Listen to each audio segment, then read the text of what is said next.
el papá de Concepción, que es el abuelo de Estefanía, Sí. había una deuda allí, entonces el señor siempre estaba como enojado porque no le pagaban lo suyo, entonces él decía que apenas yo me muera, los voy a seguir atormentando desde el más allá.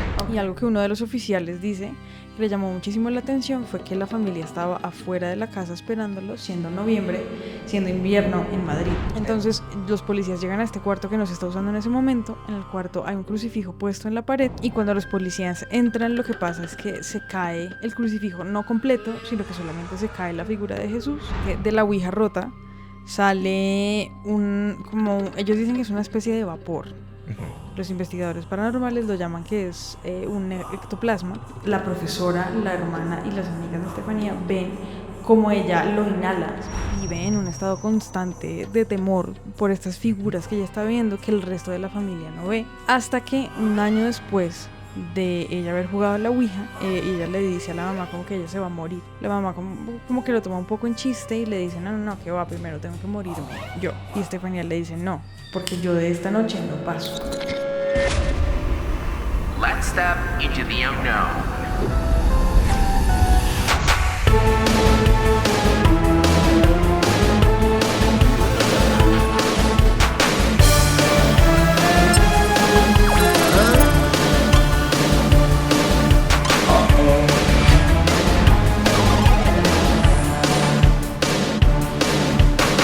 I guess we'll never know how this all happened. El cuarto misterioso. Hola, bienvenidos una vez más a un episodio del Cuarto Misterioso. En esta oportunidad, y como siempre, venimos con un episodio bastante oscuro, sombrío, de las tinieblas. Ajá, sí, Pues sí. involucra a un caso de posesión demoníaca que en esta oportunidad nos iremos a España. Y este caso involucra a nuestra amiga la Ouija. Hasbro, patrocínenos. Por favor, aquí está. No, pero este caso es muy controversial, pues se evidencian también como una cantidad de, digamos que, de signos de posesión demoníaca que Ajá. quizás podrías tú decir, claro que sí, esto lo certifica. Pero bueno, vamos a descubrir poco a poco de qué se trata todo esto. Claro que sí, vamos allá. Sigamos caminando por este laberinto lleno de sombras que nos llevará al cuarto misterioso.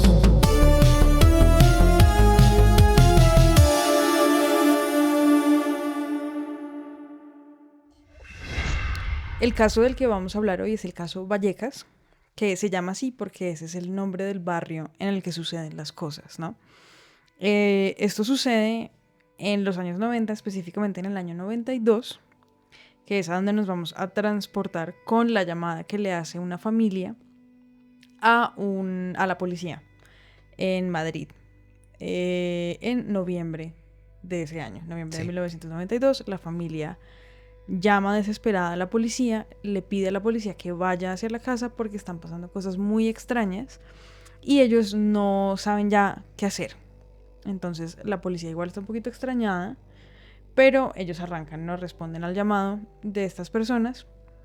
Y algo que uno de los oficiales dice que le llamó muchísimo la atención fue que la familia estaba afuera de la casa esperándolo, siendo noviembre, siendo invierno en Madrid. Entonces Además que estaba en ese haciendo- momento de que llegara la policía estaba lloviendo. Ajá, Y bueno, como acabas de decir muy bien, hacía mucho frío. exactamente. Entonces a él sí le parece curioso porque decía como, bueno, ¿y estas personas por qué?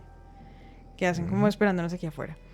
Bueno, la familia empieza a contarle a la policía que desde hace unos meses les están pasando cosas muy extrañas, que ellos están viendo sombras en la casa, que los objetos se mueven solos, que muchas veces hasta físicamente los mueven.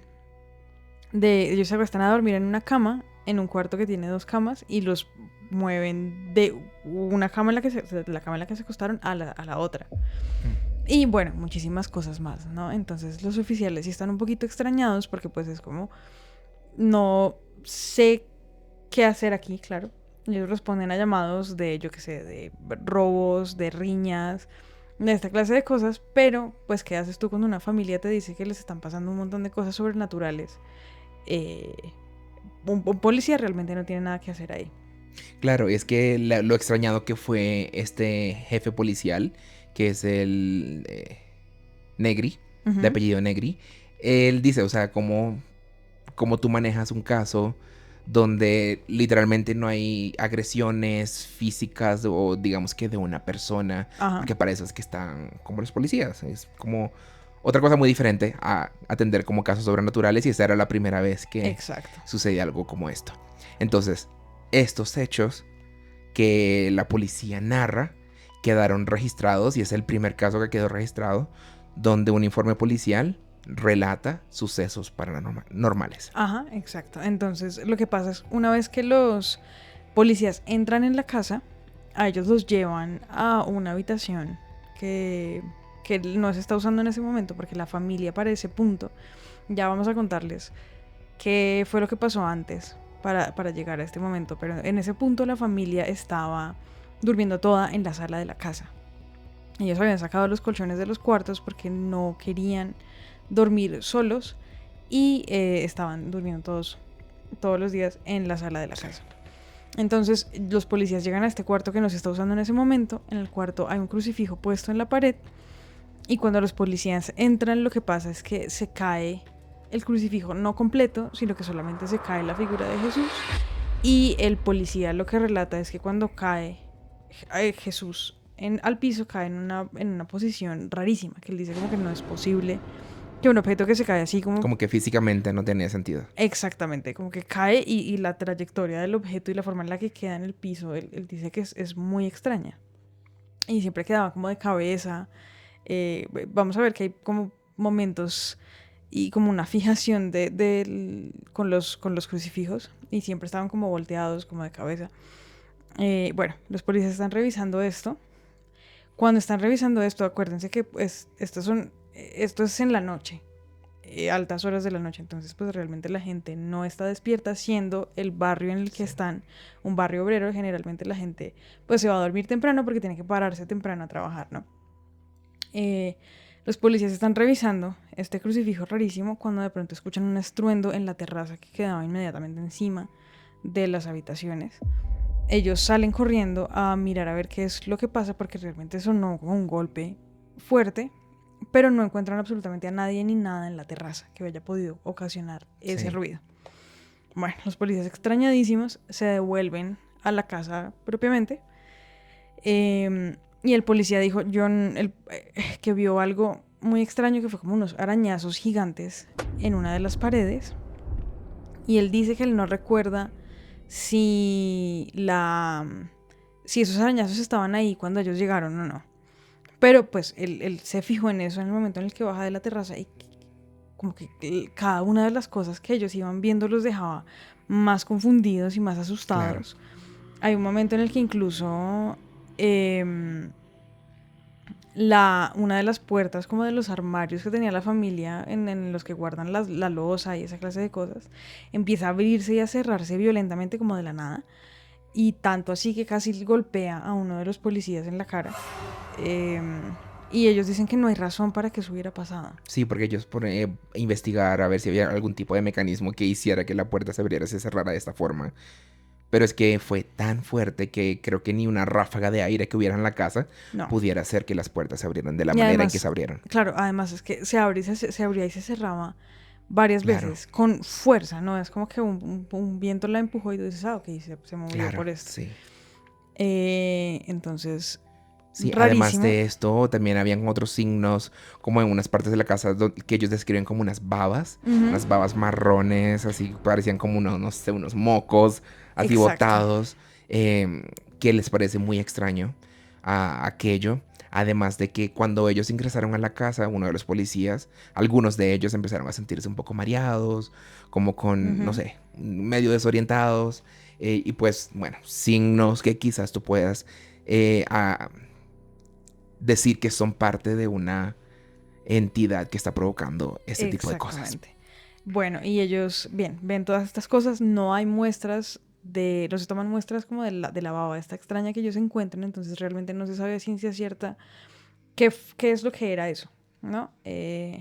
Los policías ven todas estas cosas tan extrañas, le dicen a la familia como realmente nosotros no podemos hacer nada aquí porque pues no sabemos ni siquiera cuál es el origen. No hay nada físico aquí sucediendo como para nosotros detenerlo. Entonces, igual les dicen como estamos aquí, para lo que ustedes necesiten.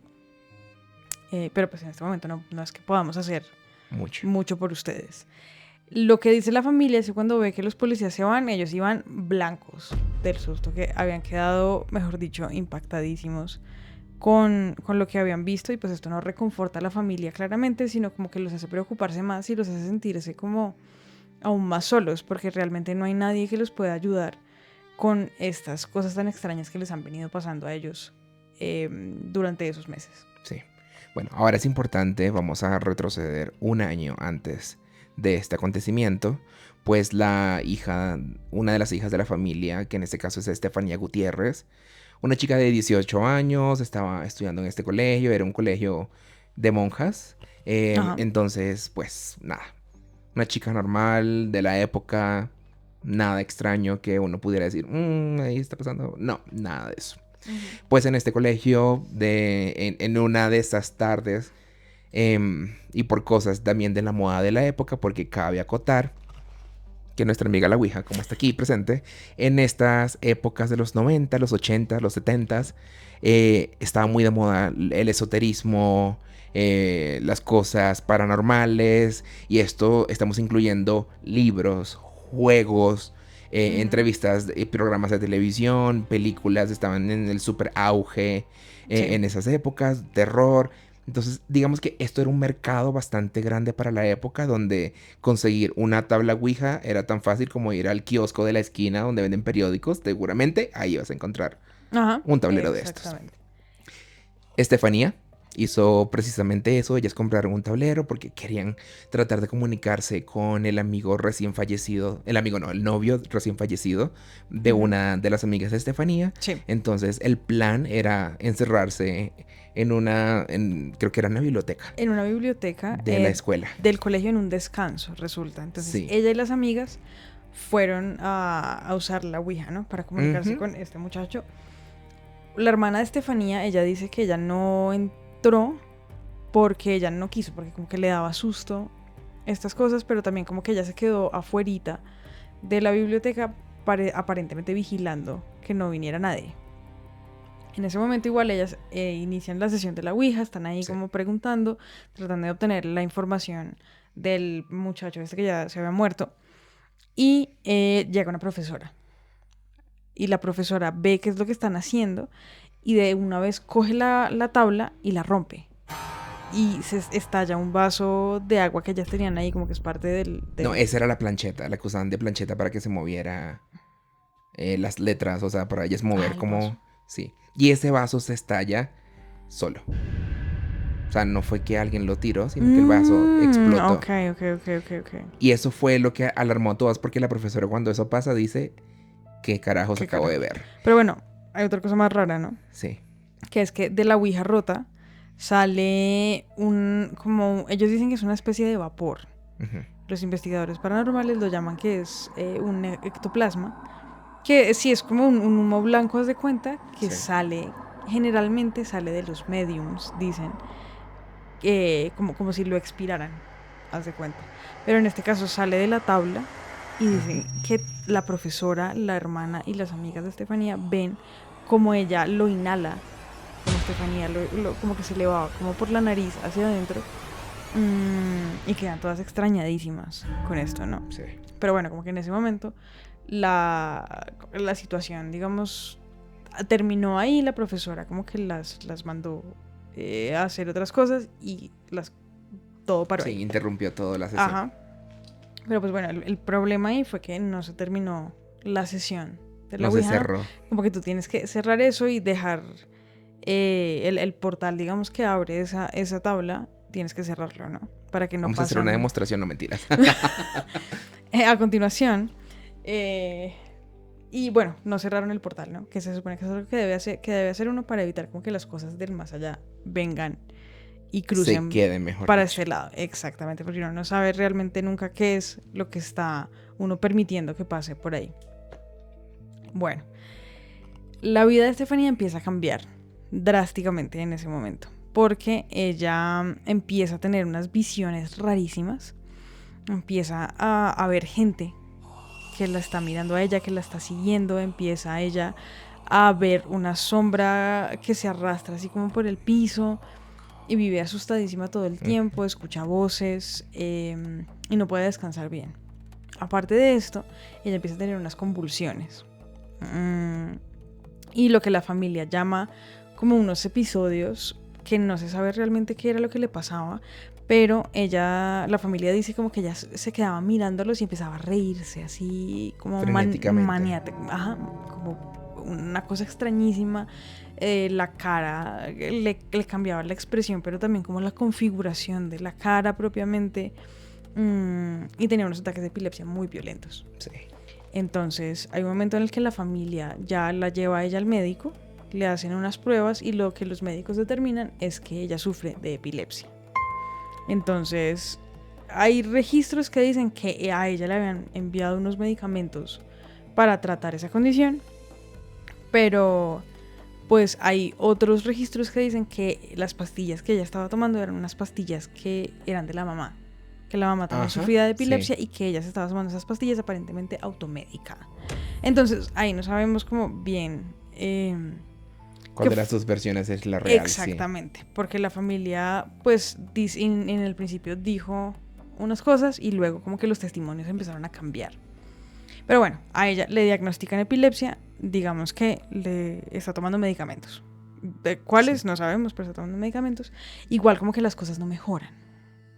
Y ella se pone muy violenta, ataca a la familia, empieza a tirar las cosas, vive en un estado constante de temor por estas figuras que ella está viendo, que el resto de la familia no ve.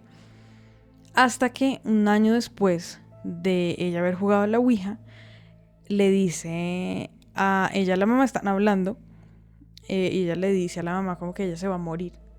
La mamá como que lo toma un poco en chiste y le dice, no, que va, primero tengo que morirme yo. Y Estefanía le dice, no, porque yo de esta noche no paso. Y ellos quedan extrañadísimos. Pero pues bueno, se van a dormir. Y en horas de la madrugada, porque ella compartía cuarto con la hermana que estuvo como escuchando la sesión, pero que no entró realmente como a jugar. Porque se quedó afuera. Ajá. Sí. Ellas compartían cuarto aparentemente. A eso de las 2 de la mañana la hermana dice que ella escucha que Estefanía se está como moviendo o que está pasando algo. Ella voltea a mirarla y la ve moviéndose extrañamente, la ve como que alcanza ya a sentarse y agarrarse la garganta. Con los papás la llevan ellos a urgencias y a eso de las 3 de la mañana, es decir, más o menos una hora después, a Estefanía la declaran muerta. A ella le hacen una autopsia, no saben a ciencia cierta cuál fue la causa de muerte, pero pues lo que especulan los médicos y eso fue que es una consecuencia directa de la epilepsia, porque pues hay convulsiones epilépticas que pueden matarte. Sí. Entonces eso fue lo que quedó. En eso quedó, digamos, la muerte de Estefanía. Bueno, ahí es cuando empieza el calvario de la familia. Porque ahí es cuando empiezan a ellos a sucederles cosas rarísimas. Entonces ellos empiezan a ver las mismas sombras y las mismas figuras que veía Estefanía. Empiezan los cuadros a levantarse de la pared donde están colgados y a caerse. Empiezan también, hay testimonios que cuenta que a uno de los hermanos de Estefanía le habían botado un vaso. Algo. Es decir, en el aire, o sea... No una persona, un vaso de repente como que salió disparado de la cocina hacia donde estaba el hermano y como que se estrella contra una pared y se estalla. Pero de no haber estado esa pared, como que le hubiera golpeado al hermano directamente. Entonces, bueno, empiezan todas estas situaciones rarísimas a pasarles, que es algo constante, que es algo que les pasa todo el tiempo, y así es como la familia termina durmiendo todos en la sala y llamando a la policía esa noche de noviembre del 92. Sí, hay que aclarar alguna de estas cosas, que esos son como síntomas de un poltergeist, que es lo que llaman poltergeist. Es como más o menos una especie de posesión demoníaca, pero como que del lugar. Entonces es como que se hace presente en ese tipo, como de que alteran como los campos electromagnéticos. Entonces empiezan a sentir cambios de temperatura, empiezan a moverse cosas que no tienen explicación alguna. eso que estás describiendo Ajá. como tal. También, pues hay investigadores y hay como definiciones que lo llaman haz de cuenta como un duende, Sí. pero claro, como subido de tono, ¿no? Entonces, como en esteroides. Porque no es solamente que te esconde las cosas y que eso pasa, sino que ya está causando daños y puede físicamente lastimarte a ti. Pero bueno, Exactamente, sí. totalmente. Entonces sí, o sea, había una habitación específica de la casa donde la familia e incluso los policías llegaron a decir que la temperatura bajaba drásticamente, donde el frío era muy penetrante, pero lo extraño era eso, era como una barrera, como que tú desde afuera, normal, pero apenas entrabas era otra cosa. Entonces había una atmósfera bastante inquietante. Esto de los crucifijos era algo constante porque todo el tiempo se estaban cayendo. Ujú. Cada vez lo colgaban, Sí. volvían como que el día siguiente en el piso otra vez. Entonces siempre era esa constante, como esas aversiones religiosas Sí. que se estaban presentando dentro de la casa. La familia también estaba viendo de nuevo estas sombras. Hay un dato muy importante y es que antes de que pasara todo esto, todo lo paranormal, ya habían como ciertas fisuras en la familia, habían unos problemas económicos sucediendo y tenían como una deuda entre la hija, perdón, Concepción, que es la mamá de Estefanía, Ujú. y el papá de Concepción, que es el abuelo de Estefanía. Sí. Había una deuda allí, entonces el señor siempre estaba como enojado porque no le pagaban lo suyo, entonces él decía que apenas yo me muera, los voy a seguir atormentando desde el más allá. Ok. Entonces en los momentos en que Estefanía estaba viva, ella también a veces veía como la figura del abuelo, o lo que ella creía que era la figura del abuelo, Ah, ok. como que se hacía presente. Wow. Eso también obviamente, digamos que parte de la mamá tenía eso muy presente del papá que, bueno, que ya había fallecido para aquel entonces, que los estuviera también atormentando, como él mismo y claramente dijo, desde el más allá. Ok, sí. Entonces, aquí podemos ir viendo que hay cosas que no tienen sentido igual. Es decir, claro, había un pleito familiar y muchas situaciones cotidianas, digamos, Sí. o pues normales que pueden presentarse en cualquier familia, pero también hay otras situaciones rarísimas, como que ella, bueno, Estefanía, cuando ella predijo su muerte, ella también dijo como yo voy a darle 3 golpes en la puerta para que ustedes sepan que soy yo cuando yo me muera. Y efectivamente ella muere, la familia vuelve a la casa y lo primero que escuchan o el primer evento extraño que les pasa a ellos son esos 3 golpes en la puerta de entrada de la casa, para que supieran que pues aparentemente no es Sí. Estefanía. Y lo más extraño de todo es que aparentemente los golpes los escucharon, o los escuchaban porque no era una sola vez, sino repetidas veces, a la misma hora en que ella murió. En que siempre, ok, sí, que era como a las 3 de la mañana. Sí. Entonces esto es súper raro. La familia, bueno, como ya decíamos, veían las mismas figuras que veía Estefanía, pero aparte de eso, ellos veían unas figuras en la casa, en los pasillos de la casa, que parecían monjes, como con unas capuchas, y sus, sí, como con estas túnicas, haz de cuenta, que era una cosa muy, muy extraña. Y bueno, además de eso, uno de los eventos más extraños que les pasa a ellos es un día ya viendo a Estefanía, pues llevado tiempo de muerta. Ellos se fueron a acostar la noche anterior con la intención de ir al cementerio al día siguiente, entonces tenían que pararse ellos temprano para poder pues alistarse e ir al cementerio a visitarla a ella. Cuando se levantan, ellos se dan cuenta que tienen todos como, haz de cuenta, hollín en las fosas nasales, y es rarísimo, y como que empiezan a hablar entre ellos y como a mirar qué es lo que está pasando. De repente Concepción, la mamá, dice como, oye, y la foto de Estefanía que estaba ahí tirada. Sí, como que estaba puesta en una mesa o algo. La foto está en el piso. Y cuando ellos cogen la foto y le dan vuelta porque había caído boca abajo, se dan cuenta que el cristal está intacto, pero la foto por dentro está quemada. Wow. Entonces ellos dicen como, ¿qué es esto tan raro? ¿Qué está pasando? ¿Sí me entiendes? Y bueno, no es solamente como que está la familia teniendo un montón de problemas y un montón de situaciones rarísimas, sino que es también la policía que llega, que son personas completamente ajenas a la situación y están viviendo y presenciando también esta cantidad de sucesos que no tienen explicación lógica aparente. Claro, pero bueno, yo creo que es hora de pasar un poco a la otra parte de la historia, porque hay ciertas cosas que parecen no encajar a la perfección para nosotros decir que al 100% esto se trataba de un caso de posesión demoníaca. Porque pues la familia, muy bien lo dijiste también al principio, de que ellos estaban ya desesperanzados, de que no sabían qué más hacer, entonces al no recibir ayuda de nadie, ellos decidieron vender la casa, lo lograron, se mudaron. Ok. Y lo extraño de todo esto es que la familia se muda y retoman la paz por completo. Ok. No vuelve a pasar nada extraño. Pero lo más curioso de todo esto es que los nuevos dueños de la casa en Vallecas, en la calle Luis Marín, tampoco reportan ningún tipo de actividad paranormal en lo absoluto. Entonces es como, pero ¿para dónde se fue todo esto? Sí, claro. ¿Para dónde se movió? O sea, porque se supone que sí. O si es una posesión que quizás esté ligada a alguien o un grupo de gente o a un objeto, para donde eso se mueva, eso lo persigue, ¿no? Claro, tiene sentido. O si es en la casa, bueno, cualquiera que vaya a esa casa va a presenciar quizás.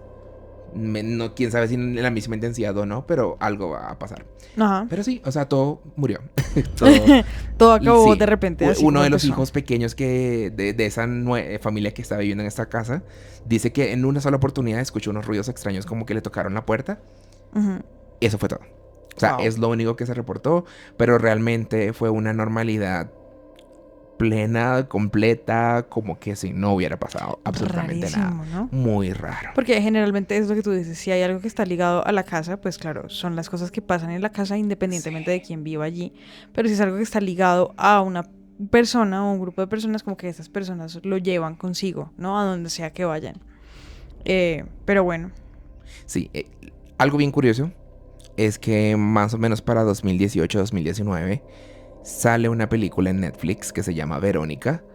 Esa tuvo un revuelo gigante y la promoción de la película era como la película más terrorífica que jamás hayas visto. O sea, tenía como un peso porque además el hecho de basado en hechos reales hacía que la película tuviera un hype mucho más grande. Y de verdad la película está bastante bien hecha, está bien fuerte. Para algunos quizás, ay no, eso es un chiste. O sea, para mí me entretuvo. Ajá. Tiene como, bueno, muchos de los detalles que le estamos contando en este episodio son parte de la historia de la película. Obviamente tiene como otros añadidos a la narrativa para mejorar, digamos, un poquito así de... Sí, claramente. Eso pasa en todas las películas de terror donde están basadas en hechos reales, pero el hecho real es el 20% o menos. Sí, claro. Sí. Pero el hilo de la historia sí se lleva bastante bien con lo que pasó realmente. Realmente. Pero resulta que yo creo que fue a raíz de esta película que los hermanos, los varones de la familia, ellos dieron como algunas declaraciones en las que afirmaban que la mamá exageró todo. Wow. Es decir, que las cosas como pasaron estaban como al 1000% de lo que realmente pasó. O sea, aparentemente no se sabe, o al menos no sabemos nosotros, si todo aquello fue realmente orquestado como muy minuciosamente para un fin. Okay. Quizás económico, quizás llamar la atención de los medios, de la prensa, como muy bien lo lograron en ese momento. Y quizás, sí, literalmente como el bien económico detrás de todo ello, porque eso vende. Pero también puede ser un poco como esos problemas psiquiátricos que la señora pudo haber tenido, pues a raíz de la muerte de su padre y esta pseudo maldición que le dijo que la iba a seguir acechando después de la muerte. Quizás esa forma o esas palabras las somatizó de alguna forma después de que la hija jugó la ouija, después de que ella empezó a experimentar como esos casos de epilepsia, sí, o sea, ella como que empezó como a atar los cabos y a decir que todo aquello era de origen paranormal. Sí, sí, sí. Que era del más allá. Entonces, claro, cuando tienes una familia, porque aquí estaban pequeños, o sea, digamos que los más grandes eran como la hermana Estefanía. Eran adolescentes. Pero bien, los otros niños eran mucho más pequeños. Era muy fácil de que esta situación se volviera colectiva. Claro. Por todo, una sugestión. Eso tiene otro nombre, pero es como una sugestión colectiva. Como una histeria que la mamá, colectiva. una histeria, sí. que infundiendo todo este miedo, claro, todo el mundo empezaba como a metérsele en la cabeza aquello. Que también dicen que lo de los policías cuando fueron a revisar la casa para este entonces, parece que sí tenía mucha mala intención de la mamá, simplemente para echarle un poco de sazón al suceso sobrenatural que estaba pasando en la casa. Ajá. Que aparentemente los estruendos que escucharon arriba fue la señora en una escapadita, ella hecha la loca, lanzó unas piedras pesadas y salió corriendo como, ¡ay! ¿Qué fue eso, no? Dios. Sí. Muchas cosas como esas, aparentemente los mareos o estas sensaciones como de ganas de vomitar o alucinaciones. Hay dos vertientes. Una que se dice es que la casa pudo haber estado infestada de moho, pero tan fuertemente el moho tóxico que hacía que esos síntomas se presentaran como apenas entrando a la casa.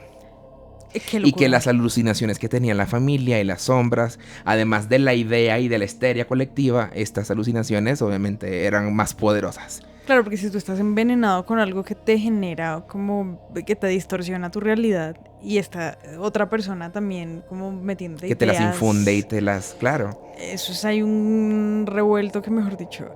Totalmente. Entonces, ¿es eso o monóxido de carbono que quizás estaban siendo envenenados con ello y eso pudiera ser el tema de las alucinaciones colectivas? Eso es lo que se dice por esa parte. Me acabo de acordar de que la baba esta que estaban diciendo que estaban como en la mesa, simplemente era una papilla que estaba ahí vieja ya, que los niños habían botado. Porque claro, ellos eran unos niñitos peladitos de 6 años, tan chiquitos. Entonces esta histeria colectiva o... psicosis. Exactamente. Era lo que hacía que básicamente todos creyeran firmemente y fielmente que aquello de verdad era algo demoníaco o de ese origen. Mío. Entonces, claro, toda este desmontaje que hicieron en el 2018, me acuerdo que fue el diario El Mundo. Ajá. O sea, lo hicieron realmente con la intención de ya desligarse como de ese caso paranormal, porque ellos dijeron, ya están como cansados de toda la situación y es como, ya, vamos a soltar la sopa, como quien dice. Pero sin embargo, hay como contradicciones entre parte y parte dentro de esta familia, pues las hermanas siguen todavía afirmando con fuerza de que todo aquello sí fue como pasó. 100% como se real. sabe, así fue. Bueno. Que de por sí también nosotros vimos un documental para este episodio, como documentarnos un poco con los detalles, donde todos estaban realmente como en sintonía con el hecho paranormal. Bueno, y es que además también, sí, están los hermanos, están las hermanas, está todo el mundo contando esta historia. De la misma forma, lo que me hace acordar de que cuando la llamada llega a la estación de policía y contesta a la persona y empiezan a contarle todos estos hechos absolutamente locos, ellos inicialmente piensan que se trata de una broma.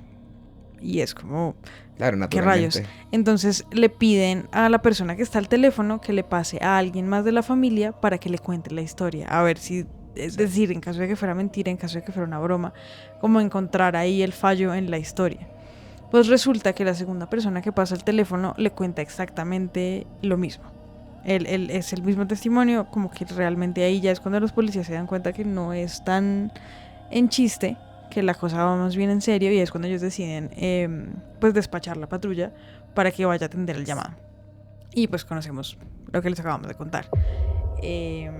Pero sí, bueno, es también como la familia tratando de desligarse de los casos, de un caso paranormal, porque yo siento que claro, es muy interesante conocerlo y ahondar en estas cosas, pero para la persona que la vive, la persona que sale en televisión, que sale en internet, que sale en cualquier lado dando sus entrevistas y mostrando la cara, siendo testigo de esta clase de hechos, yo siento que eso tiene que afectarte de una forma negativa la existencia, porque claro, entonces la gente ya te tilda como del loco que está viendo fantasmas, del que habla de la posesión, del que lo que sea, y para llevar toda una vida normal después de haber hecho esas declaraciones y haber salido en público y en un caso tan mediático como lo fue tiene que complicarte la vida, ¿no?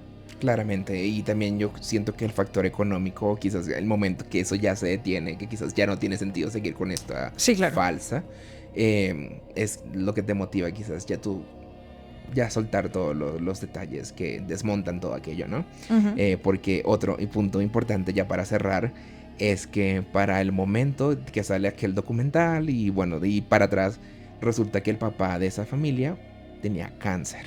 Ah. Entonces, estos hermanos, ya al saber realmente qué estaba pasando detrás, como para Ujú. seguir llevando el juego y creo que por el factor económico, ellos decidieron seguir como afirmando que claro que sí, lo paranormal, todo lo Ujú. malo, todo aquello. Pero esa era como la razón y el motivo por el cual ellos seguían allí Claro, y en para esa evitar narrativa. como discordias en la familia y demás. Bueno, complicado, Exactamente. complicado. Pero bueno, yo creo que es un patrón bastante común escuchar como el teatro detrás de muchos o la mayoría, si no todos los casos de posesión demoníaca Sí, que se conocen. Eso que hay allá detrás de todo que no es realmente un caso de posesión demoníaca. sí, que fue más bien otra cosa. Sí, total. Igual el misterio de la causa de la muerte de Estefanía sigue existiendo. No se sabe a ciencia cierta qué fue lo que le pasó. Y bueno, no se sabe si realmente todas las acciones que ella tenía y las reacciones que ella tenía a ciertas cosas eran puramente producto de una epilepsia de pronto que no estaba bien Ujú. tratada. Pero bueno, lo que nos dejó este caso fue un testimonio muy extraño, una película interesante y este episodio que esperamos que lo hayan disfrutado, que les haya interesado y como siempre pueden suscribirse, activar la campanita para recibir las notificaciones y seguirnos en redes sociales que son las siguientes. Sí, estamos como el Cuarto Misterioso Pod en Instagram y TikTok. En nuestras cuentas personales, Lina-Lafon en Instagram y Rogner Laya en Instagram y TikTok. Les recordamos de nuevo, por segunda vez en este episodio, suscribirse a nuestro canal. Ya vamos al rumbo de los 7,000 suscriptores. Sí, Hace poco llevamos por 5,000, ya vamos por 7,000. Eso me parece chévere. Entonces, nada, sigamos creciendo esta comunidad roomie. sí, claro que sí. Y bueno, también siempre es importante que si tienen quejas, reclamos, sugerencias, pueden escribirnos a elcuartomisteriosopodcast@gmail.com. Igual si tienen alguna idea para un episodio, algún testimonio paranormal que quieran que pongamos en nuestros episodios especiales de Noches de Horror, también pueden enviarlo por ahí, por los DMs de cualquiera de las cuentas. Estamos súper atentos también. Y nada, nos vemos en un episodio en 2 semanas. Claro que sí. Será hasta la próxima. Chao.